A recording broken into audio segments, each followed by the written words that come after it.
Hello and welcome my dear students, आप सभी का स्वागत है। और हम डिस्कस करने वाले हैं जो आपका एनसीपीसीआर की जो गाइडलाइन है उसके अंतर्गत क्या गाइडलाइन है उसकी उसे समझने वाले हैं। ठीक है नहीं, तो स्टार्ट करते हैं। ये आज आपका जो चैप्टर है वो ये हो जाएगा आपका management of stand alone hostel. इसमें पहला जो हेडिंग है आपका वही आ जाएगा। देखिए, इंग्लिश हिंदी में दोनों में दे रखा है, मैं हिंदी में समझा दूंगा, इंग्लिश में आप समझ जाएंगे। चलिए स्टार्ट करते हैं।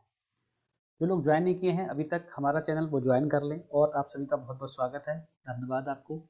और जैसा कि आप जानते हैं कि क्लास वो कहना चाहिए कि एनसीपीआर की जो गाइडलाइन है उसके से क्वेश्चन आपके बनेंगे। इसके बाद में एग्ज़ाम आपका दूर नहीं है, इसलिए मैं इसे बहुत कहना चाहिए इम्पोर्टेंट है ये, इसलिए लास्ट में लेके आया हूँ इस टॉपिक को। चलिए स्टार्ट करते हैं। स्टैंड अलोन हॉस्टल स्टाफ ये क्या होता है? तो एक स्टैंड अलोन छात्रावास को स्टैंड अलोन छात्रावास के प्रबंधन के लिए पर्याप्त संख्या में कर्मचारी रखने होंगे। स्टैंड अलोन छात्रावास परिसर के दिन प्रतिदिन के संचालन को प्रभावी ढंग से प्रबंधित करने के लिए स्टैंड अलोन छात्रावास कर्मियों की ताकत सीधे स्टैंड अलोन छात्रावास में रहने वाले बच्चों की संख्या से संबंधित होती है। इस चीज़ को समझ लें। मतलब वहाँ पर जो कर्मचारी होते हैं तो वहाँ पर जो स्टूडेंट्स रहते हैं उनके अकॉर्डिंग होती है इसकी। ठीक है नहीं। नेक्स्ट नेक्स्ट आपका पॉइंट है एक स्टैंड अलोन छात्रावास। स्टैंड अलोन छात्रावासियों की गतिविधियों की निगरानी के लिए एक अधीक्षक या अधीक्षक की नियुक्ति। स्टैंड अलोन छात्रावास का मतलब एकल छात्रावास।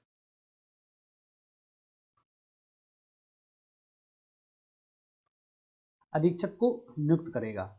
नियुक्त अधीक्षकों की संख्या 100 बच्चों या उससे कम की इकाई के लिए एक अधीक्षक के अनुपात पर होगी। 100 से अधिक स्टैंड अलोन छात्रावासियों की इकाइयों के मामले में स्टैंड अलोन छात्रावास चलाने वाले प्रबंधन द्वारा अतिरिक्त अधीक्षक या अधीक्षकों का प्रावधान किया जाएगा। देखिए, जो आपका स्टैंड अलोन छात्रावास में इसमें अगर अधीक्षक और स्टूडेंट्स का जो अनुपात पूछा जाए तो कितना निकल के आएगा आपका? अधीक्षक और बच्चों या अधीक्षक का अनुपात निकल के कितना आएगा? 100:1 का। मतलब 100 बच्चों पर एक अधीक्षक होगा कम से कम। ठीक है नहीं, ये इंपॉर्टेंट रह जाता है आपका। नेक्स्ट पॉइंट, बच्चों की संख्या 25 से कम है तो अधीक्षक वार्डन के कर्तव्यों का निर्वहन करेगा। नेक्स्ट, अधीक्षकों की भर्ती या नियुक्ति स्टैंड अलोन छात्रावास के प्रबंधन द्वारा निष्पादित की जाएगी। अधीक्षक की जो भर्ती होगी या जो स्टैंड अलोन छात्रावास के प्रबंधन द्वारा निष्पादित की जाएगी उसकी भर्ती। ठीक है। नेक्स्ट, अधीक्षक को स्टैंड अलोन छात्रावास के छात्रों के कल्याण, अध्ययन और मनोरंजन की गतिविधियों सहित स्टैंड अलोन छात्रावास में सामान्य अनुशासन और भावना के निष्पादन और रखरखाव के संबंध में समग्र नियंत्रण रखने के में सक्षम होना चाहिए। जो अधीक्षक है उसमें सारी जिम्मेदारी उसे निभाना होगा, जैसे छात्रों का कल्याण, उनका अध्ययन, मनोरंजन से संबंधित गतिविधियां और अनुशासन, उनकी भावना आदि या रखरखाव, जो समग्र नियंत्रण होगा वो करने में सक्षम हो जो भी अधीक्षक वहां पे है। ठीक है नहीं। क्वेश्चन आपका ये पूछा जाता है, अधीक्षक का जो एकल छात्रावास होते हैं, स्टैंड अलोन छात्रावास होते हैं, उसमें जो अधीक्षक का पद होता है वो कैसा होता है? तो अधीक्षक का पद पूर्णकालिक प्रकृति का होता है। तो आंसर आपका क्या हो जाएगा? पूर्णकालिक हो जाएगा। ये इंपॉर्टेंट पॉइंट हो जाता है आपका, इसे नोट कर लीजिएगा, ये इंपॉर्टेंट हो जाएगा आपका। नेक्स्ट, स्टैंड अलोन छात्रावासों के प्रबंधन के लिए लड़कियों और लड़कों के स्टैंड अलोन छात्रावासियों की अलग अलग देखभाल के लिए अधीक्षक उपलब्ध कराना आवश्यक है, जिन्हें पूर्णकालिक नियुक्त किया जाएगा। तो देखिए, जो गर्ल्स हॉस्टल होंगे और बॉयज हॉस्टल दोनों को अलग अलग रखा जाएगा। उनकी और देखभाल के लिए उन्हें अलग अलग अधीक्षक नियुक्त करना होगा, जिनका पद जो होगा पूर्णकालिक होगा। ठीक है। नेक्स्ट, स्टैंड अलोन छात्रावास सक्षम अधिकारी द्वारा निर्धारित पर्याप्त संख्या में निम्नलिखित कर्मचारियों की नियुक्ति करेगा। कौन कौन सी करेगा ये देख लीजिए। अधीक्षक 25 से 50 बच्चों के लिए एक अधीक्षक, प्रत्येक अगले 50 बच्चों के लिए एक अतिरिक्त वार्डन। नेक्स्ट, काउंसलर और नर्स पैरामेडिक विजिट के आधार पर होंगे। ये प्रबंधन द्वारा उचित सुरक्षा कार्मिक तय किया जाएगा। स्वीपर होगा, क्लीनर होगा, helper, cook, kitchen staff, clerk, कार्यालय सहायक, आवश्यकता अनुसार। ये जो चीजें हैं वो सारी की सारी आवश्यकता अनुसार होंगी। स्वीपर आपका होगा ही होगा, क्लीनर आपका होगा ही होगा, हेल्पर है, कुक है, किचन स्टाफ है, क्लर्क है, कार्यालय सहायक है। ये स्टाफ जो है कितना रखा जाएगा ये आवश्यकता अनुसार होगा, इनकी कोई संख्या नहीं होती है, ठीक है नहीं। नेक्स्ट, संस्थान की क्षमता और भर्ती में वृद्धि के साथ प्रत्येक श्रेणी के कर्मचारियों में पदों की संख्या आनुपातिक रूप से बढ़ेगी। जो संस्था की क्षमता और भर्ती में वृद्धि के साथ जो प्रत्येक श्रेणी के कर्मचारियों में पदों की संख्या जो होगी वो अनुपातिक रूप से बढ़ेगी, जिस अनुपात में और सभी चीजें होंगी। अधीक्षक एवं वार्डन को समय समय पर बाल अधिकार मुद्दों पर उन्मुख, प्रशिक्षित, संवेदनशील किया जाएगा। ये वांछनीय है कि उपयुक्त सरकार इसके लिए उचित प्रावधान करेगी, ठीक है नहीं। नेक्स्ट, एकल छात्रावास में लड़कियों के रहने की स्थिति में केवल महिला प्रभारी व्यक्ति और स्टाफ की नियुक्ति की जाएगी। देखिए, जहाँ गर्ल्स हॉस्टल होगा, जहाँ गर्ल्स रहती हैं, वहाँ पर केवल जो प्रभारी होगा वो महिला होगी, जेंट्स नहीं होगा। ये चीज़ बहुत इंपॉर्टेंट है, ये पूछा जाता है प्रश्न आपका, ठीक है नहीं। तो महिला के साथ महिला स्टाफ और कहना चाहिए कि पुरुष के साथ पुरुष स्टाफ होगा आपका। नेक्स्ट, स्टैंड अलोन छात्रावास से जुड़े किसी भी व्यक्ति को किसी अपराध के लिए दोषी नहीं ठहराया जाना चाहिए, या किसी अनैतिक कार्य में शामिल नहीं होना चाहिए, या बाल शोषण या बाल श्रम के रोजगार या नैतिक अक्षमता से जुड़े अपराध में शामिल नहीं होना चाहिए, या कोई पद धारण नहीं करना चाहिए अपने कार्यकाल के दौरान किसी भी राजनीतिक दल में। ये चीज़ बहुत इंपॉर्टेंट है कि किसी जो छात्रावास से जुड़े किसी भी व्यक्ति को किसी अपराध के लिए दोषी नहीं ठहराया जाना चाहिए, अनैतिक कार्यों में शामिल नहीं करना चाहिए, बाल शोषण, बाल श्रम के रोजगार या अनैतिक अधमता से जुड़े जो अपराध हैं उसमें शामिल नहीं होना चाहिए, या कोई पद धारण नहीं करना चाहिए अपने कार्यकाल के दौरान किसी भी राजनीतिक दल में नहीं होना चाहिए, ठीक है। नेक्स्ट, पुलिस सत्यापन के बिना किसी भी व्यक्ति को अकेले छात्रावास में नियुक्त या काम नहीं किया जाएगा। देखिए, अगर किसी को नियुक्त किया जाता है तो उसका पहले वेरिफिकेशन कराया जाएगा। किसके द्वारा कराया जाएगा? पुलिस के द्वारा कराया जाएगा। उसका रिकॉर्ड देखा जाएगा, क्रिमिनल रिकॉर्ड देखा जाएगा, उसका बिहेवियर रिकॉर्ड देखा जाएगा, कहीं उसपे कहीं वो अपराधी तो नहीं है, कहीं उसने कहना चाहिए क्रिमिनल तो नहीं है, कहीं उसने चोरी चपोरी तो नहीं किया, उसका कहीं रिकॉर्ड नहीं है। अगर पुलिस के रिकॉर्ड में वो चीज़ है, कहीं उस पर अपराध है तो दोषी ठहराया गया है या अपराध है दर्ज, उस पर मुकदमे लिखे हुए, तो उसे किसी भी तरह से छात्रावास में नियुक्ति नहीं दी जाएगी, ठीक है। नेक्स्ट, स्टैंड अलोन छात्रावास के प्रबंधन को यह सुनिश्चित करना चाहिए कि बिंदु 2 मतलब F में परिभाषित कर्मचारी शामिल होने के साथ एक हल्फनामा प्रस्तुत करना होगा। उन्हें किशोर न्याय अधिनियम 2015 के तहत कभी दोषी नहीं ठहराया गया हो, और बाल श्रम निषेध और विनिमय अधिनियम 1986, बाल श्रम निषेध और विनिमय संशोधन अधिनियम 2016 और यौन अपराधों के खिलाफ बच्चों का संरक्षण पाक्सो अधिनियम 2012, इसके तहत ये उन्हें वो कहना चाहिए क्या होगा, हलफनामा प्रस्तुत करना होगा इन तीनों चीज के, कि यहाँ से इन्हें कभी भी दोषी नहीं ठहराया गया है।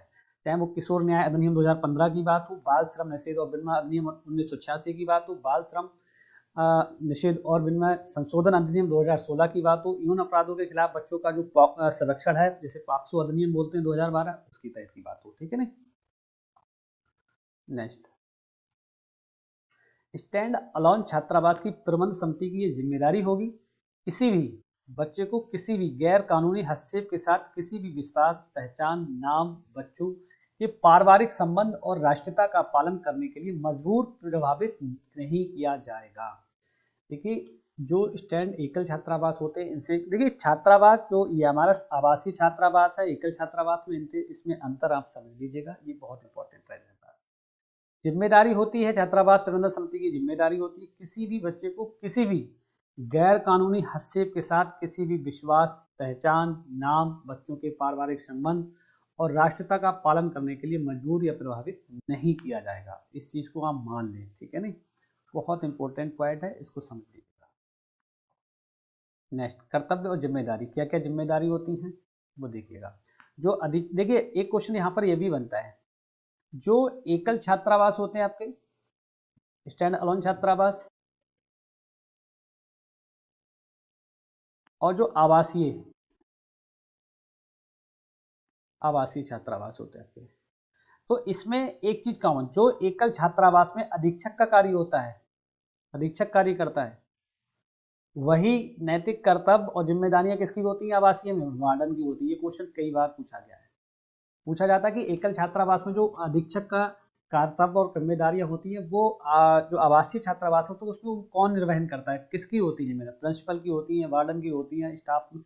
तो इस तरह से ऑप्शन आपके आएंगे, तो वार्डन होगा। ये इंपॉर्टेंट पॉइंट है, इसलिए मैंने आपको यहाँ पे नोट करके बता दिया। ठीक है। स्टैंड अलोन छात्रावास अधीक्षक, देखिए इसके क्या क्या कर्तव्य होते हैं, क्या क्या जिम्मेदारी होती है। अधीक्षक एकल छात्रावास का समग्र प्रभारी होगा। क्या होगा? समग्र प्रभारी होगा। स्टैंड अलोन छात्रावास के अधीक्षक नियमितता और समय की पाबंदी बनाए रखेंगे। ये जो नियम है, जो कानून है, रेगुलेशन है, टाइमिंग है, उसकी पाबंदी बनाए रखेंगे। नेक्स्ट, आवासीय शिक्षण संस्थानों में भाग लेने में, आवासीय शिक्षण संस्थानों में भाग लेने में। नेक्स्ट, एकल छात्रावास में रहने वाले बच्चों की दैनिक दिनचर्या तैयार करने की जिम्मेदारी अधीक्षक की होगी। वह बच्चों के समग्र विकास के लिए भी जिम्मेदार होगा और ये सुनिश्चित करेगा कि उक्त दैनिक दिनचर्या का लगन से पालन किया जाएगा। किससे किया जाएगा? लगन से पालन किया जाएगा। नेक्स्ट, हर समय सभी बच्चों के रिकॉर्ड की जांच करें और उद्यतन करें, मतलब सत्यापन करें। नेक्स्ट, स्टैंड अलोन छात्रावास में रहने वाले बच्चों की सुरक्षा और मनोवैज्ञानिक कल्याण सुनिश्चित करें। कौन सुनिश्चित करेगा? अधीक्षक करेगा सुनिश्चित। देखिए इंग्लिश में ये दे रखा है, आप इसे आप पढ़ लीजिएगा। ठीक है ना। बकाया इसका जो पीडीएफ है वो आपको मिल जाएगा। बच्चों के अधिकारों के उल्लंघन के संबंध में तुरंत जिला प्रशासन के संबंधित अधिकारियों को मामले की सूचना दें। जो बच्चों के अधिकारों के उल्लंघन के संबंध में तुरंत जिला प्रशासन के संबंधित किसी सूचना जाए, संबंधित अधिकारी को सूचना दी जाएगी। पॉक्सो अधिनियम 2012 की धारा 19 में निर्धारित अनुसार बाल दुर्व्यवहार और बाल यौन शोषण से संबंधित गंभीर अपराधों की रिपोर्टिंग क्या करेंगे? सुनिश्चित करेंगे। ठीक है। पॉक्सो ई बॉक्स सुरक्षित स्पर्श असुरक्षित स्पर्श के बारे में जागरूकता फैलाना अधीक्षक का कर्तव्य और जिम्मेदारी होगी। स्टैंड अलोन छात्रावास में रहने वाले सभी बच्चों के लिए एनसीपीसीआर गाइडलाइन के अकॉर्डिंग ये सारी चीज़ें आपकी होंगी। देखिए अगर आपको पीडीएफ, इसका जो पीडीएफ है,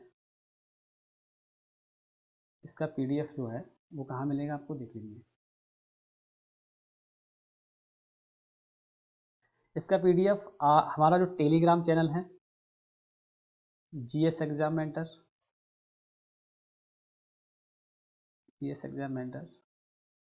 इसका लिंक जो है डिस्क्रिप्शन में आपको दे रखा है।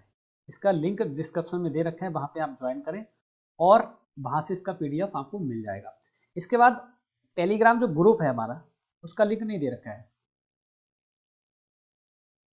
टेलीग्राम ग्रुप में देखिए, ग्रुप में और चैनल में क्या है, चैनल में आप कमेंट नहीं कर सकते, जो ग्रुप है आप उसमें कमेंट कर सकते हैं। तो ग्रुप है उसमें आप सर्च कर लेंगे जीएस एग्जाम मेंटर से, यही आपका इसी नाम से आपका क्या है, एक टेलीग्राम ग्रुप है जिसपे आप कमेंट कर सकते हैं। आपको कोई भी क्वेरी है, कोई समस्या है, तो आप इस पर कमेंट कर बता सकते हैं। तो वहाँ से आपका कहना चाहिए कहीं ना कहीं जो आपकी प्रॉब्लम होगी इसे सॉल्व किया जाएगा। नेक्स्ट, अधीक्षक को पंजीकृत चिकित्सक द्वारा प्रति तिमाही कम से कम एक बार बच्चों की नियमित स्वास्थ्य जांच सुनिश्चित करनी चाहिए। क्वेश्चन ये पूछा जाएगा कि जो स्वास्थ्य संबंधी जांच है वो किस तरह से की जाती है, तो प्रति तिमाही कितने बार की जाती है स्वास्थ्य संबंधी जांच? कम से कम प्रति तिमाही की जाएगी। ठीक है। नेक्स्ट, अधीक्षक समय समय पर छात्रावास की स्थिति में क्या करेगा? समग्र सुधार सुनिश्चित करेगा। ये उसका अधिकार है, कर्तव्य है। अधीक्षक ये सुनिश्चित करेगा कि देखभाल के मानकों का पालन किया जा रहा है या नहीं, क्योंकि अधीक्षक की जिम्मेदारी है कि जो गाइडलाइन है उसके अकॉर्डिंग बच्चों का देखभाल हो रही है या नहीं हो रही है। ठीक है। नेक्स्ट, अधीक्षक बच्चों के विभिन्न आयु समूहों यानी 6 से 10 वर्ष, 11 से 15 वर्ष और 16 से 18 वर्ष की आयु की बाल समितियों की स्थापना की सुविधा प्रदान करेगा और इन बच्चों की समितियों का गठन केवल बच्चों द्वारा किया जाएगा। इनका जो बाल समितियों का जो गठन होता है, क्वेश्चन पूछा जाता है बाल समितियों का गठन किसके द्वारा किया जाता है, तो बच्चों के द्वारा किया जाता है। ठीक है नहीं, चुनाव प्रक्रिया द्वारा।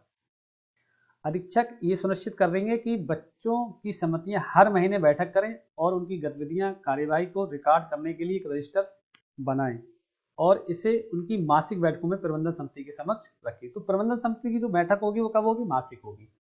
ठीक है। नेक्स्ट, अधीक्षक ये सुनिश्चित करेगा कि बच्चों की समितियों को प्रभावी कामकाज के लिए स्टेशनरी, स्थान और मार्गदर्शन सहित आवश्यक सहायता और सामग्री प्रदान की जाए। ओके। नेक्स्ट, स्टैंड अलोन छात्रावास के अधीक्षक निम्नलिखित में बाल समितियों के की बच्चों की भागीदारी को समर्थन करेंगे। अपने नेताओं का चुनाव करना और चुनाव आयोजित करने के लिए अपनाई गई जाने वाली प्रक्रिया तैयार करना। देखिए, वो जो बाल समितियां का जो चयन होगा वो चुनाव के द्वारा होगा। ठीक है ना, ये बता दिए थे हम। देखिए, stand alone hostel warden, warden दिन में 2 बार बच्चों की नियमित उपस्थिति लेंगे। स्टैंड अलोन छात्रावास के शयन गृह और अन्य प्रश्नों का दैनिक आधार पर क्या होगा? निरीक्षण होगा। नेक्स्ट, उचित समझी जाने वाली आवश्यक कार्रवाई करें और एकल छात्रावास में बच्चों की बीमारी, चोट, दुर्व्यवहार से संबंधित किसी भी मामले की रिपोर्ट अधीक्षक को दे। अगर किसी तरह की कोई समस्या आती है, बीमारी है, चोट है, कोई दुर्व्यवहार कर रहा है, तो इससे संबंधित कोई भी मामला होता है तो हम किसे रिपोर्ट करेंगे? अधीक्षक को। ये इंपॉर्टेंट हो जाता है। हर समय बच्चों की सुरक्षा सुनिश्चित करनी चाहिए। देखिए, बच्चों की सुरक्षा का जो है सबसे प्राथमिकता रहती है कि बच्चों की सुरक्षा हर वक्त 24/7 आवर्स रहनी चाहिए। ठीक है नहीं। चलिए नेक्स्ट, वार्डन दिन प्रतिदिन भोजन की गुणवत्ता की जांच भी कर सकता है। वार्डन का कार्य ये भी है कि वो भोजन की गुणवत्ता की जांच कर सकता है कि हाँ, भोजन ठीक मिल रहा है स्टूडेंट्स को या नहीं मिल रहा है। शयन गृह और वार्डन को निर्दिष्ट अन्य कमरों की संपत्ति और स्टाफ रजिस्टर को बनाए रखना और भुगतान करना, मतलब उसको बनाए रखना, मेंटेन करना होता है। ठीक है नहीं। नेक्स्ट, बच्चों की दिनचर्या और आहार का पैमाना तैयार करना। देखिए, बच्चों की दिनचर्या और आहार का पैमाना तैयार करना वार्डन के अकॉर्डिंग होता है। नेक्स्ट, अलोन छात्रावास की प्रबंध समिति, इसमें कौन होता है? देखिए, प्रबंध समिति में निम्नलिखित शामिल होंगे। कौन कौन शामिल होगा? स्टैंड अलोन छात्रावास की प्रबंध समिति के अध्यक्ष को उक्त छात्रावास के संचालन के लिए जिम्मेदार बोर्ड या प्रबंधन या ट्रस्ट द्वारा नामित किया जाता है। तो जो छात्रावास की प्रबंधन समिति का जो अध्यक्ष होता है उसे किसके द्वारा? उसे बोर्ड या प्रबंधन या ट्रस्ट द्वारा नामित किया जाता है, चयनित किया जाता है। इसके बाद अधीक्षक या वार्डन, अधीक्षक, वार्डन, सदस्य, सचिव, चिकित्सा अधिकारी, सदस्य, ये प्रबंधन समिति के द्वारा चयनित किए जाते हैं। ठीक है, ये हो जाता है आपका। नेक्स्ट, निकटतम सरकारी स्कूल के प्रधानाचार्य, उनकी अनुपस्थिति में प्रधानाचार्य द्वारा नामित एक प्रतिनिधि शिक्षक। दूसरा, सामाजिक कार्यकर्ता, मनोवैज्ञानिक परामर्शदाता, मतलब उसके आसपास में कोई बहुत बढ़िया सामाजिक कार्यकर्ता है तो उसको भी उसमें रखा जाता है। नेक्स्ट, प्रत्येक बाल समिति से 2 बाल प्रतिनिधि सदस्य होते हैं। कितने होते हैं? 2 बाल प्रतिनिधि सदस्य होते हैं। नेक्स्ट, स्टैंड अलोन छात्रावास के अध्यक्ष और प्रबंधन की सहमति से कोई अन्य विशेष आमंत्रित व्यक्ति, ये भी शामिल हो सकता है उसमें। प्रबंध समिति की जानकारी उसके सदस्यों के विवरण के साथ डीसीपीयू को सूचना के लिए भेजी जाएगी। नेक्स्ट, प्रबंधन समिति हर महीने कम से कम 1 बार बैठक करेगी। नेक्स्ट, प्रबंधन समिति होगी इसमें। ठीक है, ये आपका इंग्लिश में है, ये आप देख लीजिएगा, बकाया मैंने समझा दिया आपका। नेक्स्ट, प्रत्येक स्टैंड अलोन छात्रावास में एक शिकायत और निवारण तंत्र स्थापित करें और प्रत्येक संस्थान में एक बच्चों के सुझाव बॉक्स को कार्यालय की स्थापना से दूर और निवास या कमरे या शयन गृह के नज़दीक बच्चों के लिए आसानी से पहुंच योग्य स्थान पर स्थापित किया जाएगा। देखिए, शिकायत और निवारण तंत्र जो स्थापित करेंगे वो कहाँ किया जाएगा? देखिए, इससे क्वेश्चन आपका बहुत पूछा जाता है, ये इंपॉर्टेंट है। आपके ऑप्शन का क्या क्या आएंगे? ऑप्शन आपके आएंगे कार्यालय के पास, या प्रिंसिपल कक्ष के आसपास, या प्रशासनिक कार्यालय के आसपास, या जो जगह जगह होंगे। तो शिकायत और निवारण तंत्र जो स्थापित किया जाएगा वो शयन गृह के नज़दीक होगा, बच्चों के लिए, जहाँ पे आसानी से कहना चाहिए कि वो अपनी जो शिकायत है वो उसमें डाल सके। देखिए, अगर कार्यालय में इसलिए नहीं होगा, प्रिंसिपल के रूम में इसलिए नहीं होगा, अगर प्रिंसिपल की ही शिकायत है तो कैसे करेंगे बच्चे? वार्डन के पास इसलिए नहीं होगा या अधीक्षक के पास इसलिए नहीं होगा, अधीक्षक की शिकायत है तो कैसे करेंगे बच्चे, तो इसलिए बच्चों के जो शयन गृह होगा उसके नज़दीक वो शिकायत निवारण तंत्र बना होगा। ठीक है। नेक्स्ट, बच्चों के सुझाव बॉक्स की चाबी प्रबंधन समिति के अध्यक्ष की अभिरक्षा में रहेगी।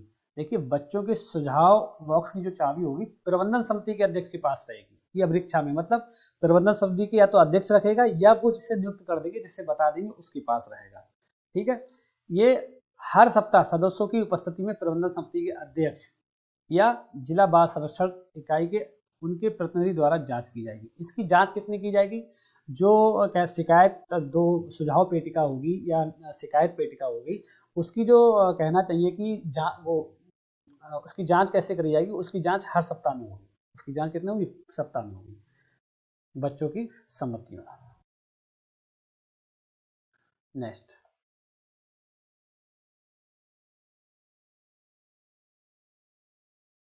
देखिए इंग्लिश का यह है, साथ साथ में आप देखते चलेंगे, जो इंग्लिश वाले स्टूडेंट्स हैं वो देख लेंगे। यदि कोई समस्या या सुझाव है जिस पर तत्काल ध्यान देने की आवश्यकता है तो प्रबंधन समिति के अध्यक्ष चर्चा करने और आवश्यक कार्रवाई करने के लिए प्रबंधन समिति की एक आपातकालीन बैठक बुलाएंगे। देखिए, अगर कोई समस्या है, कोई सुझाव है जिसे तत्काल ध्यान देने की आवश्यकता है, तो उसके लिए हमें एक सप्ताह का वेट नहीं करना, उसे हमें एक सप्ताह का इंतजार नहीं करना, हमें क्या करना, तत्काल बैठक बुलाई जाएगी। क्या बुलाई जाएगी, प्रबंधन समिति की एक तत्काल बैठक होगी, आपातकालीन बैठक होगी, जिसमें उसका निस्तारण किया जाएगा, जो भी आवश्यक कार्रवाई होगी वो की जाएगी। ठीक है नहीं।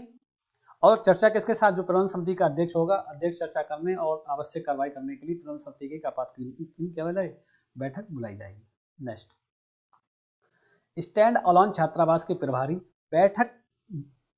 व्यक्ति के खिलाफ गंभीर आरोप या शिकायत की स्थिति में वह आपातकालीन बैठक का हिस्सा नहीं होगा। अगर कोई जैसे शिकायत ही, अगर मान लीजिएगा जिसके खिलाफ शिकायत है, प्रभारी के खिलाफ शिकायत है, प्रबंधन समिति के जो प्रभारी हैं उनके खिलाफ शिकायत है, तो वो उसमें हिस्सा नहीं लेंगे। अगर अधीक्षक के खिलाफ शिकायत है तो अधीक्षक हिस्सा नहीं, मतलब जिसके खिलाफ शिकायत होगी वो उस आपातकालीन बैठक में हिस्सा नहीं लेगा। ठीक है, ये चीज याद रखिए, नोट कर लीजिएगा। प्रबंधन समिति की किसी अन्य उपलब्ध सदस्य को उसके स्थान पर शामिल किया जाएगा। अब उसके स्थान पर किसे शामिल किया जाएगा ये जरूरी, अब तो उसके स्थान पर कोई अन्य प्रबंधन समिति का जो भी सदस्य होगा उसको शामिल किया जाएगा। ठीक है। नेक्स्ट, सुझाव पेटी के माध्यम से प्राप्त सभी सुझाव तथा आपातकालीन बैठक के लिए गए निर्णयों के फलस्वरूप की गई कार्रवाई अथवा की जाने वाली आवश्यक कार्रवाई को प्रबंधन समिति की मासिक बैठक में चर्चा एवं समीक्षा हेतु रखा जाएगा।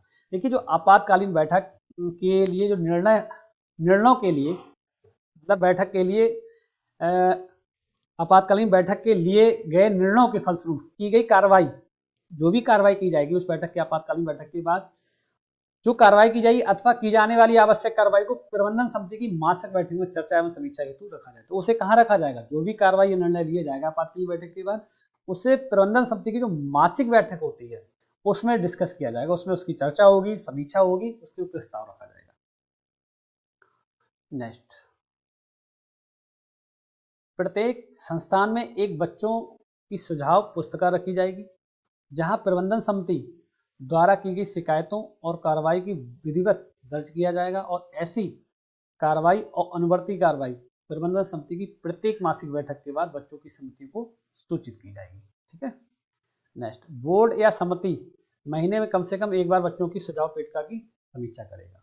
देखिए, जो बोर्ड और समिति होगी वो जो सुझाव पेटिका होगी वो महीने में देखेगी, और प्रबंधन समिति क्या देखेगी, वो साप्ताहिक देखेगी। वहां से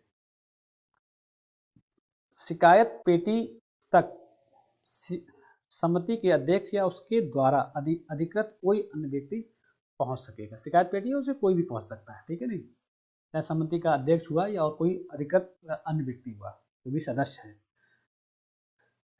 नेक्स्ट, चिल्ड्रन कमेटी, बाल समिति देखेंगे।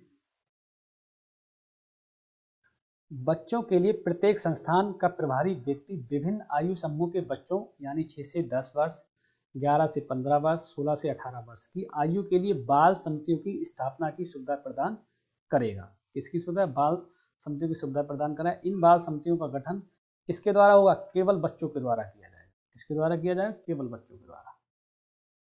नेक्स्ट दूसरा देखेंगे, ऐसी बच्चों की समितियों को निम्नलिखित गतिविधियों के भाग लेने के लिए प्रोत्साहित किया जाएगा। जैसे कौन कौन से देख लेंगे, ऊपर लिखे हुए देख लीजिएगा। नंबर 1 संस्था की स्थिति में सुधार हो। नंबर 2 पालन किए जा रहे देखभाल के मानकों की समीक्षा करना। नंबर 3 दैनिक दिनचर्या और आहार का पैमाना तैयार करना। नेक्स्ट शैक्षिक व्यावसायिक और मनोरंजन योजनाओं को विकसित करना। एक दूसरे का सम्मान करना और संकट प्रबंधन में एक दूसरे का समर्थन करना। नेक्स्ट साथियों और देखभाल करने वालों द्वारा दुर्व्यवहार और शोषण की रिपोर्ट करना। नेक्स्ट दीवार के कागजात और या समाचार पत्र या पेंटिंग या संगीत या थिएटर के माध्यम से उनके विचारों को रचनात्मक अभिव्यक्ति करना। नेक्स्ट प्रबंधन समिति के माध्यम से संस्था का प्रबंधन करना। ये चीजें इसके अंतर्गत आ जाएगी। नेक्स्ट अधीक्षक या वार्डन ये सुनिश्चित करेंगे कि बच्चों की समितियां हर महीने बैठक करें और उनकी गतिविधियां और कार्रवाई को रिकॉर्ड करने के लिए क्या बनाए, रजिस्टर बनाए और इसे मासिक बैठकों की प्रबंधन समिति के समक्ष रखें। नेक्स्ट अधीक्षक या वार्डन ये भी सुनिश्चित करेंगे बच्चों की समितियों को प्रभावी कामकाज के लिए स्टेशनरी, स्थान, मार्गदर्शन सहित आवश्यक सहायता और सामग्री प्रदान की जाए। ये भी सुनिश्चित करेंगे अधीक्षक वार्डन जहां तक संभव हो बच्चों की समितियों की स्थापना और कामकाज के लिए स्थानीय स्वैच्छिक संगठनों या बाल भागीदारी विशेषज्ञों से सहायता ले सकते हैं। नेक्स्ट प्रबंधन समिति बच्चों की समितियों की स्थापना और कार्य प्रणाली पर अधीक्षक वार्डन से एक रिपोर्ट मांगेगी। अपनी मासिक बैठकों में इन रिपोर्टों की समीक्षा करेगी और आवश्यक कार्रवाई करेगी। जहां भी आवश्यक हो उसे बोर्ड या समिति के समक्ष रखेगी। नेक्स्ट भौतिक अवसंरचना। नंबर 1 प्रत्येक संस्थान में आवास निम्नलिखित मानदंडों के अनुसार होगा। अर्थात नंबर 1 स्टैंड अलोन हॉस्टल, एकल छात्रावास भी बोलते हैं इसमें, जबकि 10 वर्ष से कम उम्र के दोनों लिंगों के बच्चों को एक ही घर में रखा जा सकता है। 6 से 11 वर्ष के वर्ग के लड़कों या लड़कियों के लिए अलग अलग स्नान गृह और सोने की सुविधाएं बनाए रखी जाएंगी। ये स्टैंड अलोन में होता है, लेकिन आवासीय में चाहे कितने भी उम्र के उन्हें अलग अलग ही रखा जाएगा। ठीक है नहीं। 11 से 15 वर्ष के बच्चों को और 16 से 18 वर्ष के बच्चों को अलग अलग छात्रावास में सुविधाओं में समायोजित किया जाएगा। 10 वर्ष से अधिक आयु के लड़के और लड़कियों को अलग अलग छात्रावास में रखा जाएगा। बच्चों के लिए स्टैंड अलोन छात्रावास की विनियमित करने की प्रक्रियाओं को उक्त नियमों के अनुसार 18 वर्ष से अधिक आयु के बच्चों वाले किसी भी शैक्षणिक संस्थान में 18 वर्ष से कम उम्र के बच्चों के लिए अलग आवासीय सुविधाएं होनी चाहिए। ये किसी भी तरह का कोई छात्रावास है उसमें 18 वर्ष मतलब जो 10 वर्ष से ऊपर है उन्हें अलग अलग ही रखा जाएगा। नेक्स्ट वार्डन और अधीक्षक क्वार्टर के साथ प्रदान किए गए संस्थान के भीतर रहेंगे। कौन रहेगा? अधीक्षक और जो वार्डन है वो संस्थान के उन्हें क्वार्टर मिलेंगे, वो अंदर ही रहेंगे उसके। और छुट्टी या अनुपस्थिति के मामले में संस्थान का कोई अन्य वरिष्ठ स्टाफ सदस्य संस्थान में रहेगा और बच्चों की समग्र देखभाल की निगरानी करने की स्थिति में होगा। किसी भी संकट या आपातकाल की स्थिति में ऐसे व्यक्ति को नियुक्त किया जाएगा जो किसी संकट या आपातकालीन की स्थिति में निर्णय लेने में सक्षम हो कि कोई आपदा आ जाती तो उसमें क्या करना चाहिए क्या नहीं करना चाहिए, ऐसे निर्णय लेने में सक्षम हो। ऐसे वरिष्ठ व्यक्ति को वार्डन या अधीक्षक नियुक्त करके जाएंगे। ठीक है ना। दुर्घटनाओं को रोकने के लिए उचित और गैर फिसलन वाला फर्श होना चाहिए, ये होना चाहिए। नेक्स्ट पर्याप्त प्रकाश व्यवस्था, हर मौसम के लिए उपयुक्त व्यवस्था, वेंटिलेशन, सुरक्षित पेयजल, स्वच्छ और शुद्ध लिंग और आयु उपयुक्त शौचालय और 4 दीवारी सहित विकलांग अनुकूल बुनियादी ढांचा होगा जो निवासी छात्रों की सुरक्षा सुनिश्चित करेगा। ठीक है ना। ये चीजें कंपलसरी है, देख लेंगे। नेक्स्ट बच्चों के लिए स्टैंड अलोन छात्रावास में को विनियमित करने की प्रक्रिया के नियमों के अंतर्गत आने वाले सभी स्टैंड अलोन छात्रावास कौन कौन से, जैसे प्राथमिक चिकित्सा किट ये होनी अनिवार्य है, अग्निशामक यंत्र होना अनिवार्य है, मनोरंजन कक्ष, शयन गृह, स्टोर रूम और परामर्श या बीमार कक्ष का प्रावधान करें। ये चीजें होना चाहिए, प्रावधान होना चाहिए इन चीजों का। ठीक है। नेक्स्ट विद्युत प्रतिष्ठानों का आवधिक निरीक्षण करना चाहिए। ठीक है ना। इसका आवधिक निरीक्षण होना चाहिए। खाद्य पदार्थों का उचित भंडारण और निरीक्षण सुनिश्चित करना चाहिए। जो खाद्य पदार्थ है उनका एक तो उचित भंडारण होना चाहिए और उनका निरीक्षण होते रहना चाहिए, सुनिश्चित करना चाहिए कि इनका निरीक्षण करना है। जल भंडारण के लिए आपातकालीन प्रकाश व्यवस्था की अतिरिक्त व्यवस्था सुनिश्चित करना। मतलब अतिरिक्त जो आपातकालीन प्रकाश व्यवस्था की अतिरिक्त व्यवस्था होनी चाहिए। सुनिश्चित करें जल भंडारण की सुविधा सुरक्षित है जिससे बच्चों को किसी भी दुर्घटना से बचाया जा सके। ठीक है नहीं, चलिए नेक्स्ट आता है आपका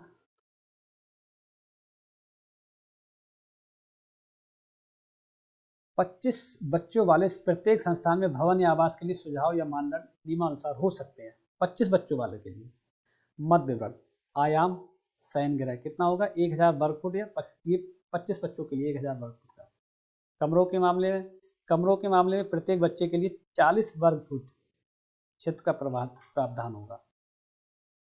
पुस्तकालय और अध्ययन कक्ष ये 300 वर्ग फुट का पुस्तकालय होगा और अध्ययन कक्ष होगा कितने बच्चों के लिए 25 बच्चों के लिए। रसोई घर 250 वर्ग, हालांकि यहाँ से क्वेश्चन वो नहीं आएगा क्वेश्चन आपका, मैं बता दूं यहाँ से क्वेश्चन आपका नहीं आएगा। ठीक है, यहाँ से क्वेश्चन आपके पूछ सकते हैं कि बाथरूम, तो बाथरूम कितने 3 होने चाहिए। 25 बच्चों पे कितने होने चाहिए 3 बाथरूम होने, संख्या पूछी जाएगी ये नहीं पूछा जाएगा। ठीक है नहीं, और शौचालय 4 होने चाहिए। उपयुक्त क्षेत्र कार्यालय साधित क्षेत्र होना चाहिए। व्यवहारिक के लिए ये नहीं पूछे जाएंगे आपको। ठीक है, ये आपसे नहीं पूछे जाएंगे इसलिए नहीं करते हैं, इंपॉर्टेंट है वही देखते हैं। स्वच्छता एवं स्वच्छता ये देखेंगे। प्रत्येक स्टैंड अलोन छात्रावास में निम्नलिखित सुविधाएं होंगी, कौन कौन सी होंगी। पर्याप्त सुरक्षित पेयजल, आसान पहुंच के लिए परिसर में कई संस्थानों पर पानी फिल्टर या आरओ स्थापित किया जाना चाहिए, जैसे रसोई घर है, शयन गृह है या मनोरंजन कक्ष है, यहाँ पर पानी की उचित व्यवस्था होनी चाहिए। नेक्स्ट, नहाने और कपड़े धोने, परिसर के रखरखाव और सफाई के लिए गर्म पानी सहित पर्याप्त पानी होना चाहिए। देखिए नहाने के लिए, कपड़े धोने के लिए, परिसर में रखरखाव और सफाई के लिए क्या होना चाहिए, गर्म पानी की भी उचित व्यवस्था होनी चाहिए। नेक्स्ट, नियमित रखरखाव के साथ उचित जल निकासी की व्यवस्था होनी चाहिए। ऐसा नहीं कि जो नियमित रखरखाव पानी कहीं भरा है, गड्ढों में भरा है, कहीं पानी की निकासी की व्यवस्था नहीं, मच्छर आ रहे हैं, तो इस तरह से बीमारियां फैल सकती हैं। तो ये चीज़ पानी की उचित व्यवस्था होनी चाहिए। नेक्स्ट, कूड़ा निस्तारण की व्यवस्था, कूड़ा निस्तारण की भी उचित व्यवस्था होनी चाहिए। ऐसा नहीं कूड़ों के ढेर लगे हैं जहाँ तहाँ, वहाँ से मच्छर गंदगी मच्छर मक्खी उत्पन्न हो रहे हैं, वहाँ से हमें कहना चाहिए बच्चों को बीमारी का डर बना रहता है। ठीक है नहीं, हैजा मलेरिया इस तरह से बीमारियाँ फैल सकती है। नेक्स्ट, मच्छरदानी या रिपेलेंट उपलब्ध कराकर मच्छरों से सुरक्षा करें। देखिए मच्छरों से सुरक्षा के लिए बच्चों को मच्छरदानी प्रोवाइड कराएं या कहना चाहिए अन्य तरह की जो भी है व्यवस्था वहाँ से करें। नेक्स्ट, वार्षिक कीट नियंत्रण। देखिए कीट नियंत्रण कब किया जाता है, ये क्वेश्चन पूछा जाता है, कितने समय में किया जाता है, तो वार्षिक किया जाता है। ठीक है, 7 बच्चों के लिए कम से कम कितना होना चाहिए, ये अनुपात में होता है। 7 बच्चों के लिए एक शौचालय का अनुपात रखा जाता है। उचित फिटिंग वाले, अच्छी रोशनी वाले, हवादार शौचालय की पर्याप्त संख्या होनी चाहिए। तो शौचालय बच्चों का और शौचालय का ये क्वेश्चन पूछा जाता है, इसलिए मैं यहाँ पे नोट कर दे रहा हूँ। आपका जो अनुपात होता है वो कितना होना चाहिए, 7:1। कितना होना चाहिए, 7:1। मतलब ये कि 7 बच्चों पर एक शौचालय अनिवार्य है। 7 बच्चों पर एक शौचालय अनिवार्य है। नेक्स्ट, 10 बच्चों के लिए कम से कम एक स्नान गृह अनुपात में उचित फिटिंग वाले, अच्छी रोशनी वाले, हवादार बाथरूम की संख्या होनी चाहिए। अब देखिए, अब स्नान गृह की बात करें तो बच्चों और स्नान गृह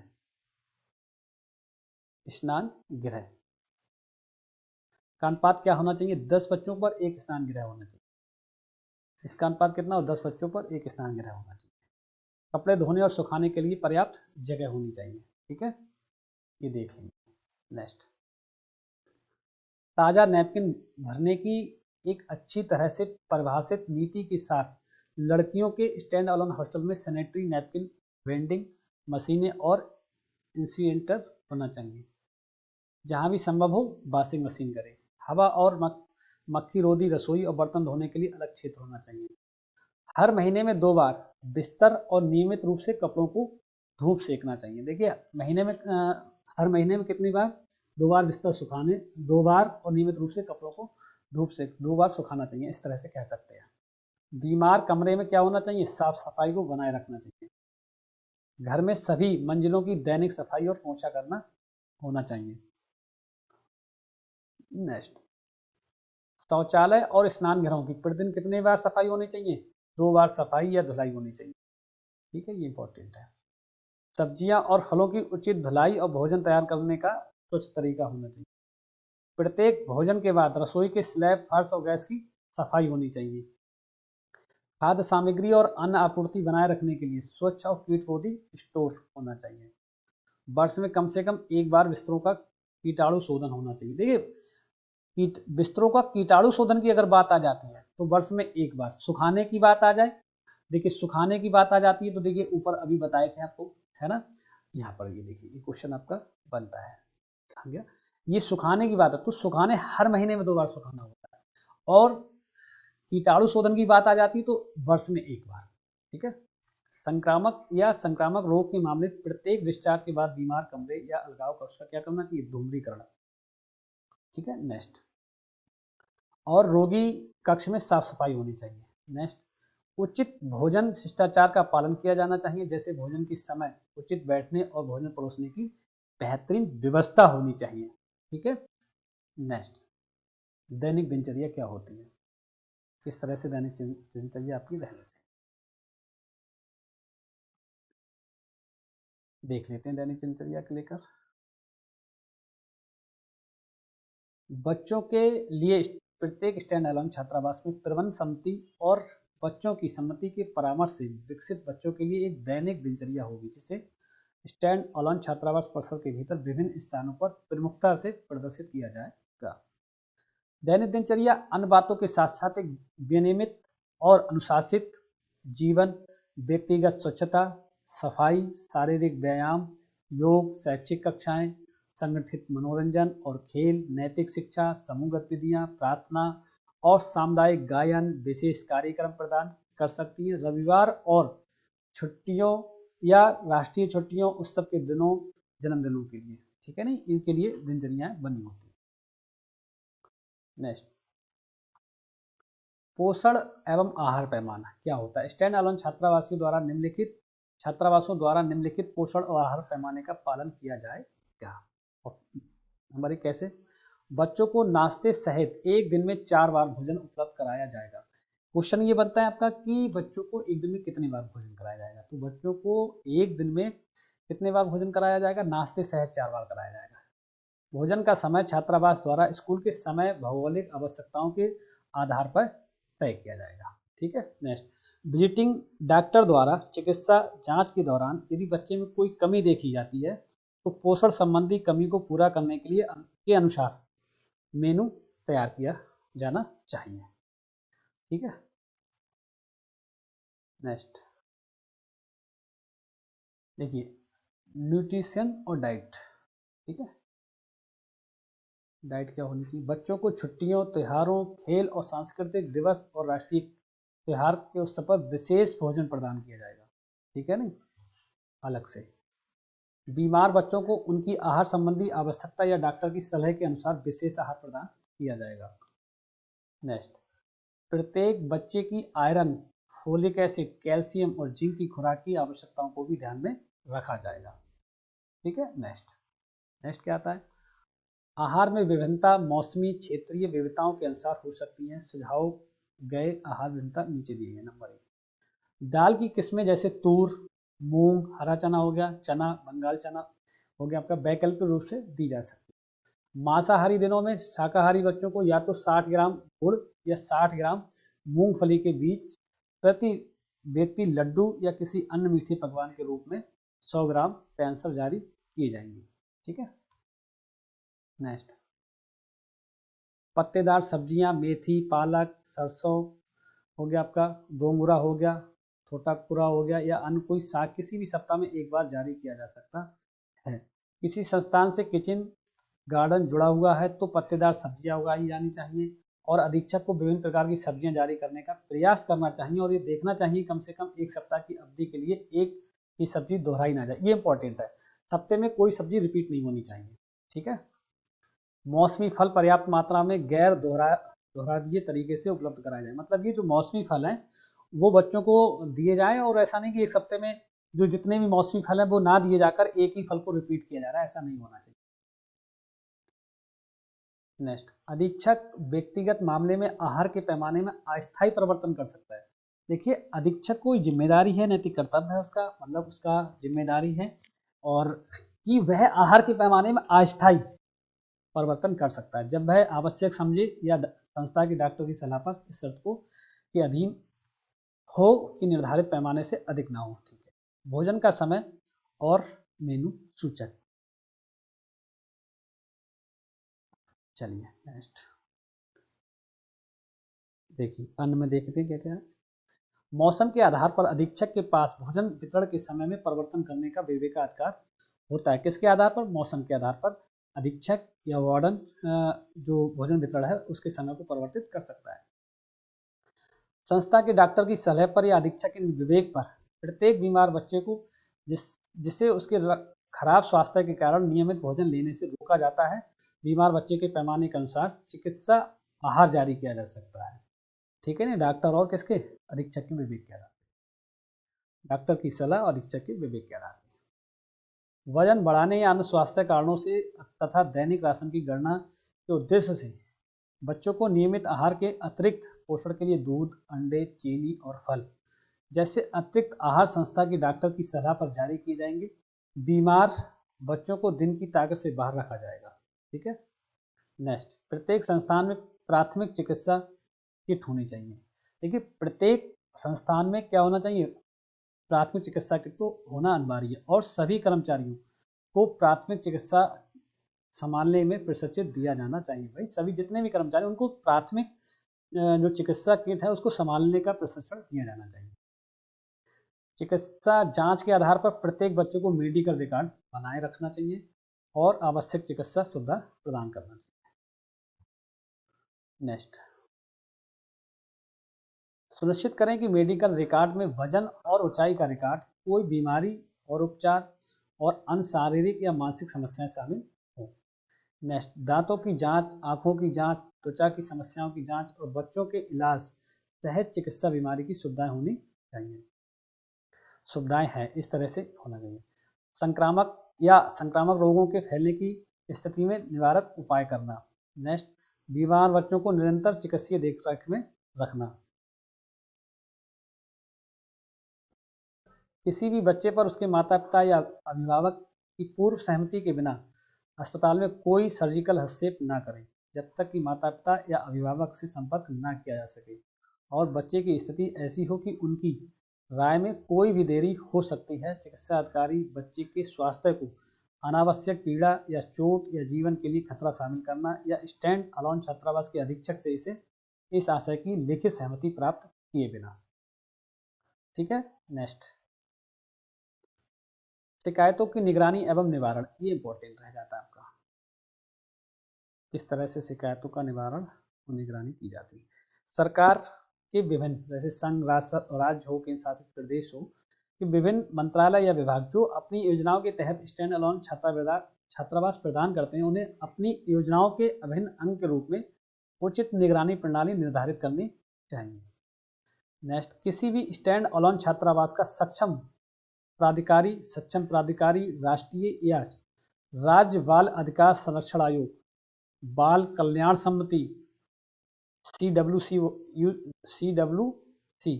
द्वारा अधिकृत अधिकारी द्वारा निरीक्षण किया जा सकता है। किसके द्वारा? चाहे राष्ट्रीय या राज्य या सक्षम प्राधिकारी, राज्य बाल अधिकार संरक्षण आयोग, बाल कल्याण समिति द्वारा अधिकृत अधिकारी द्वारा निरीक्षण किया जा सकता है या निरीक्षण करवाया जा सकता है जब भी वह आवश्यक समझे और कर सकता है। उपयुक्त सरकार या सक्षम प्राधिकारी को टिप्पणियां संप्रेषित करना है, मतलब करें। ठीक है, नेक्स्ट,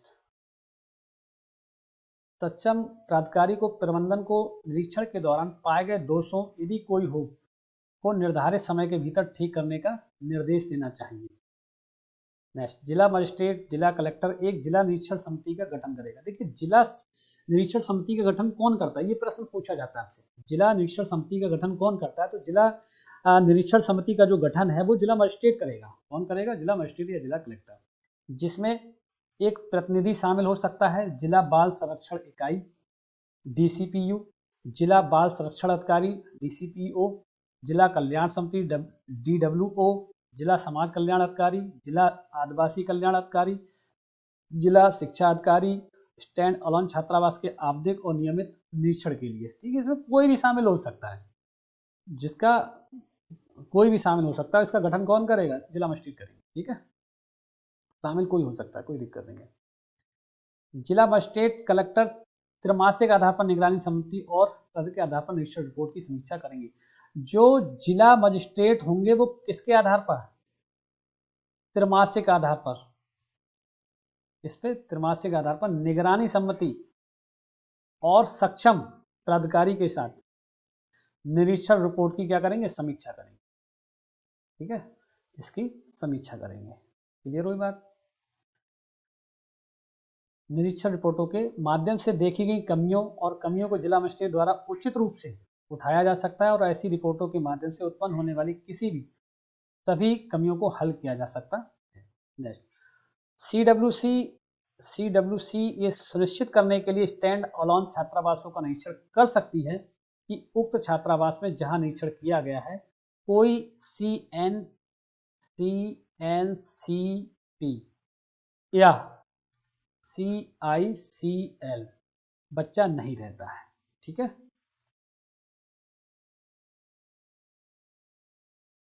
नेक्स्ट, CNCP और CICL के बच्चों के आवास द्वारा स्टैंड अलोन छात्रावास द्वारा किए गए उल्लंघन को किशोर न्याय बच्चों की देखभाल संरक्षण अधिनियम 2015 की धारा 75 और लागू अन्य कानूनों का उल्लंघन माना जाएगा। जिला निरीक्षण समिति निर्धारित प्रपत्र में स्टैंड अलोन छात्रावासों का निरीक्षण करेगी। ठीक है, नेक्स्ट, जिला निरीक्षण समिति ये निर्धारित करने के लिए बच्चों को आवास देने वाली स्टैंड अलोन छात्रावास का त्रैमासिक या यादृच्छिक निरीक्षण कर सकेगी। क्या ऐसी संस्था देखभाल और सुरक्षा की आवश्यकता वाले बच्चों को आवास दे रही है या नहीं दे रही है, कहना चाहिए, इसका निरीक्षण करेंगे। नेक्स्ट, जिला निरीक्षण समिति जिला मजिस्ट्रेट को रिपोर्ट सौंपेंगी। किसे सब? देखिए, जिला निरीक्षण समिति होती है वो किससे रिपोर्ट सौंपेगी? क्वेश्चन पूछा जाएगा, जिला मजिस्ट्रेट को सौंपेगी। ये भी क्वेश्चन पूछा जाएगा, बता दिए थे कि जिला निरीक्षण समिति का गठन कौन करेगा? वो मजिस्ट्रेट के द्वारा होगा। जिला निरीक्षण समिति संस्था के दौरान बच्चों की भलाई का निर्धारण करने और उनकी प्रतिक्रिया प्राप्त करने के लिए उनसे क्या करेगी? बातचीत करेगी। ठीक है नहीं? नेक्स्ट, जिले में बच्चों को आवास देने वाली सुविधाओं का निरीक्षण हर 3 महीने में कम से कम एक बार किया जाएगा। देखिए, होता क्या है कि जिले में बच्चों को आवास देने वाली जो सुविधाएं हैं, जैसे जो गवर्नमेंट आवास दे रही है, किसी भी तरह से कोई आवास देने वाली सुविधाएं हैं बच्चों को, उनका जो निरीक्षण है वो कितने दिनों में होगा?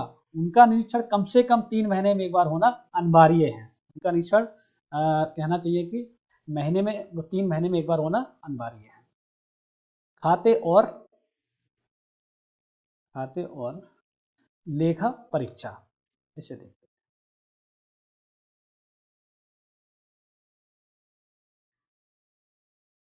ये देखिए, लेखा और लेखा परीक्षा। स्टैंड अलोन छात्रावास चलाने वाले संगठन, संस्था, संस्थान के प्रमुख द्वारा स्टैंड अलोन छात्रावासों का अलग अलग वार्षिक लेखा रखा जाना चाहिए। ओके, नेक्स्ट, इस उद्देश्य के लिए प्रबंधन द्वारा नियुक्त लेखा परीक्षकों द्वारा प्रत्येक वर्ष में कम से कम एक बार वार्षिक खातों का ऑडिट किया जाना चाहिए। जो इस उद्देश्य का प्रबंधन द्वारा जो नियुक्त लेखा परीक्षकों द्वारा प्रत्येक वर्ष में कम से कम क्या होना चाहिए? एक बार वार्षिक खातों का ऑडिट किया जाना चाहिए। कंपलसरी है, 1 साल में एक बार। नेक्स्ट, प्रबंधन को सक्षम प्राधिकारी को मान्यता के नवीनीकरण के लिए आवेदन के समय ऑडिट रिपोर्ट प्रस्तुत करनी होगी। किसके समय? नवीनीकरण के आवेदन के लिए ऑडिट की रिपोर्ट प्रस्तुत करनी होगी। इसके अलावा प्रबंधन को प्राप्त विदेशी योगदान का विवरण प्रस्तुत करना होगा। अगर कहीं अन्य संस्थाओं से, विदेश से अगर कोई योगदान मिला उसको भी दिखाना होगा। ठीक है, अब देखिए मिश्रित, इसमें क्या क्या? उपयुक्त सरकार के निर्देश, प्रावधानों पर प्रतिकूल प्रभाव डाले बिना उपयुक्त सरकार समय समय पर स्टैंड अलोन छात्रावास के प्रबंधन के समय में ऐसे निर्देश जारी कर सकती है जैसा वह उचित समझे और ऐसे निर्देशों को लागू करना सक्षम प्राधिकारी का कर्तव्य होगा, सक्षम प्राधिकारी द्वारा निर्धारित समय के भीतर। इसके निर्धारित समय के भीतर। नेक्स्ट, बच्चों के लिए स्टैंड अलोन छात्रावासों को विनियमित करने के लिए प्रक्रियाओं के इन नियमों में निहित प्रावधानों के तहत विधिवत अधिकृत किसी भी अधिकारी द्वारा किए गए किसी भी कार्य कर्तव्य को उच्च सरकार का प्रशासनिक कार्य माना जाना चाहिए। ठीक है, देख लीजिए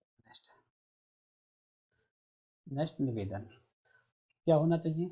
बच्चों के लिए स्टैंड अलोन छात्रावास को विनियमित करने की प्रक्रिया को इन नियमों के किसी भी प्रावधान के तहत सक्षम प्राधिकारी के किसी भी निर्णय से व्यथित कोई भी प्रबंध उनके द्वारा निर्णय की प्राप्ति की तारीख से 2 महीने के भीतर एक विकल्प चुन सकता है। ऐसे निर्णय के विरुद्ध उपयुक्त सरकार द्वारा प्राधिकृत अपीलीय प्राधिकारी के पास अपील करें।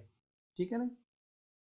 नेक्स्ट, बशर्ते अपीलीय प्राधिकारी अपने विवेक से ऐसी किसी भी अपील को प्राथमिकता देने के लिए परिसीमा अधिनियम 1963 की धारा 5 के अनुसार 1963 की धारा 5 के अनुसार अतिरिक्त समय दे सकता है यदि वह संतुष्ट है कि अपीलकर्ता के पास समय पर अपील न करने का पर्याप्त कारण है। नेक्स्ट,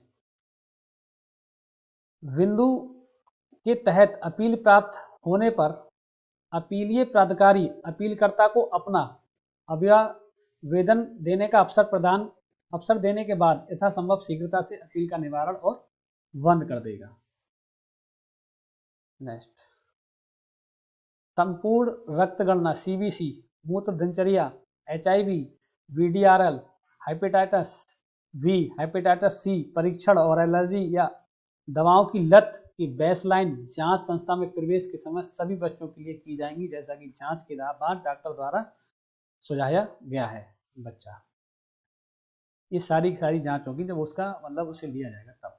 युवावस्था की आयु प्राप्त कर चुकी सभी लड़कियों को आयरन की कमी का पता लगाने के लिए स्वास्थ्य मूल्यांकन कराना होगा। तो क्वेश्चन ये बनता है कि लड़कियों में आयरन की कमी का पता लगाने के लिए क्या जरूरी है, तो किससे लगाया जाएगा, स्वास्थ्य मूल्यांकन। या स्वास्थ्य मूल्यांकन क्यों कराया जाता है लड़कियों का, तो लड़कियों में आयरन की कमी के लिए। इस तरह से क्वेश्चन घुमा फिरा के पूछा जाएगा। यदि आवश्यक हो तो आवश्यक आहार योजना, दवाएं, पोषण विशेषज्ञ और नियुक्ति चिकित्सक द्वारा निर्धारित की जाएंगी। ठीक है नहीं। मानसिक स्वास्थ्य ये सुनिश्चित किया जाना चाहिए स्टैंड अलोन छात्रावास में वातावरण दुर्व्यवहार से मुक्त होगा, जिससे बच्चों की अपनी स्थिति से निपटने और आत्मविश्वास बनाने में मदद मिलेगी। जब भी आवश्यक हो छात्रावास मनोवैज्ञानिक परामर्शदाता से सलाह लेगा और आवश्यक चिकित्सा हस्तक्षेप प्रदान करेगा। नेक्स्ट, प्रशिक्षित मानसिक स्वास्थ्य पेशेवरों द्वारा मनोवैज्ञानिक मूल्यांकन और निदान के बिना किसी भी बच्चे को मानसिक स्वास्थ्य समस्याओं के लिए दवा नहीं दी जाएगी। देखिए, मानसिक स्वास्थ्य पेशेवरों द्वारा मनोवैज्ञानिक मूल्यांकन और निदान के बिना किसी भी बच्चे को मानसिक स्वास्थ्य समस्याओं के लिए दवा नहीं दी जाएगी। ठीक है ना। नेक्स्ट, बच्चों को दवाएं केवल प्रशिक्षित चिकित्सा कर्मचारी द्वारा ही दी जानी चाहिए, न कि स्टैंड अलोन छात्रावास के किसी भी अन्य कर्मचारी द्वारा। परामर्श प्रदान, देखिए बच्चे को दवा दी जाएगी तो प्रशिक्षित चिकित्सा कर्मचारी के द्वारा दी जाएगी, ये नहीं उसमें कोई भी कर्मचारी बच्चों को दवा दे दे तो ये गलत है। ठीक है ना, ये नहीं हो सकता, पॉसिबल नहीं है। प्रदान करना, उनकी व्यवस्था करना और ऐसी सेवाओं की आवश्यकता वाले लोगों के लिए विशिष्ट मानसिक स्वास्थ्य हस्तक्षेप सुनिश्चित करना। नेक्स्ट, मनोरंजन सुविधाएं। मनोरंजक सुविधाओं में इंडोर और आउटडोर खेल, योग पर ध्यान, संगीत, टेलीविजन, पिकनिक और सैर सपाटे, सांस्कृतिक कार्यक्रम, बागवानी और पुस्तकालय आदि शामिल हो सकते हैं। आउटडोर खेलकूद के लिए पर्याप्त खेल सामग्री उपलब्ध कराई जाएगी। ठीक है ना, इंडोर और आउटडोर दोनों के गेम उसमें सम्मिलित होते हैं। नेक्स्ट, पिकनिक और सारे सपाटे में शिक्षा मेला या विज्ञान मेला, संग्रहालय, तारामंडल, वनस्पति उद्यान, प्रणाली उद्यान आदि शामिल हो सकते हैं। प्रबंधन को क्षेत्रीय भाषा में समाचार पत्र, बच्चों की पत्रिकाएं, ब्रेल में किताबें, ऑडियो वीडियो उपकरण आदि उपलब्ध कराने चाहिए। तो ये जो NCPCR की गाइडलाइन थी, इसके अकॉर्डिंग ये पूरा NCPCR आपका कंप्लीट हो गया।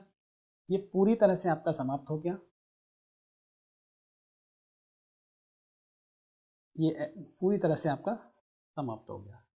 अगर आपने हमारा टेलीग्राम चैनल सब्सक्राइब नहीं किया, ज्वाइन नहीं किया, तो उसका लिंक जो है डिस्क्रिप्शन में दे रखा है। इसके साथ ही साथ आपको GS एग्जाम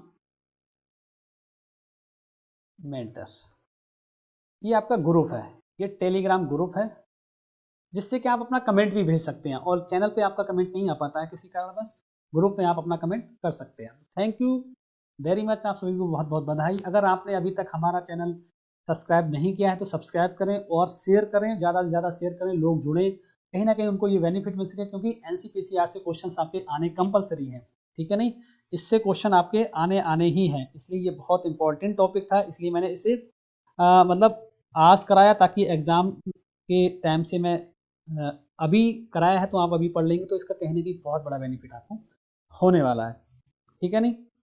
तो ये बहुत महत्वपूर्ण है, तो आपने अगर नहीं किया है तो आप इसे शेयर करें, ज़्यादा से ज़्यादा शेयर, और हमारे चैनल को ज्वाइन करें।